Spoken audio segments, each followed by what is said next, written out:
Selamat berjumpa dengan Pungta dari Paroki Cawas. Renungan kita berjudul Membaca Firasat, yang terinspirasi dari Injil Yohanes bab 8 ayat 21 sampai 30. Beberapa orang mempunyai kepekaan dalam membaca atau melihat tanda-tanda. Mereka mampu menerjemahkan kejadian-kejadian di sekitar atau peristiwa-peristiwa yang terjadi, entah itu peristiwa alam atau peristiwa kehidupan yang menyangkut perilaku dan tindakan kita sebagai manusia.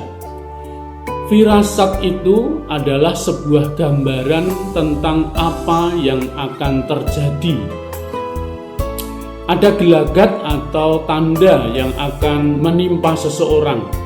Ada orang yang mempunyai kecakapan mengetahui sesuatu dengan melihat peristiwa, kejadian, atau perilaku, atau gerak tubuh, atau tutur kata seseorang. Misalnya, masyarakat di lereng Merapi paham betul ketika ada binatang-binatang yang lari turun dari gunung masuk ke perkampungan. Itu menjadi tanda bahwa Mbah Merapi akan batuk-batuk, atau Gunung Merapi itu akan mengeluarkan lahar atau akan meletus. Tanda-tanda itu dibaca oleh warga, dan dengan itu mereka bertindak untuk menjauh atau mengungsi. Ada juga orang tua yang misalnya sakit lama. Ia berperilaku selalu membuang pakaiannya. Kata-katanya selalu ingin pulang. Saya ingin pulang. Pokoknya saya ingin pulang. Saya sudah mau pulang. Dia ingin misalnya ketemu dengan orang-orang yang disebut namanya itu orang-orang yang sudah meninggal. Nah, itu perilaku yang seperti itu bisa menjadi sebuah firasat atau gelagat tentang apa yang akan terjadi. Orang beberapa dari keluarga ada yang peka. Mereka kemudian minta Romo untuk memberi sakramen minyak suci. Setelah didoakan oleh Romo dengan sakramen pengurapan, orang yang sakit itu merasa tenang, dan beberapa hari kemudian ia meninggal dalam damai. Ia berpulang ke rumah Bapa, seperti apa yang diungkapkan, dikatakan, dan juga perilaku yang ditunjukkan. Sabda Yesus seperti sebuah firasat. Ia berkata kepada orang banyak, "Aku akan pergi dan kamu akan mencari aku, tetapi kamu akan mati dalam dosamu. Ke tempat aku pergi, tidak mungkin kamu datang." Orang-orang Yahudi tidak peka akan kata-kata Yesus itu. Mereka tidak paham dengan sabdanya. Apakah dia mau bunuh diri? Dan karena itu dia katakan, "Ke tempat aku pergi, tidak mungkin kamu datang."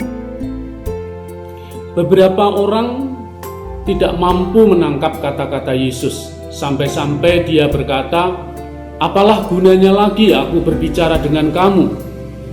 Daya tangkap naluri mereka tidak sampai. Apalagi ketika dia berbicara tentang Bapanya, mereka tidak mengerti dan tidak peka, tidak bisa menangkap firasat, gelagat, atau tanda-tanda yang dikatakan Yesus. Ia datang dari Bapa, ia melaksanakan kehendak Bapa. Pekerjaan-pekerjaan Yesus itu berasal dari Bapanya. Dia itu diutus oleh Bapa.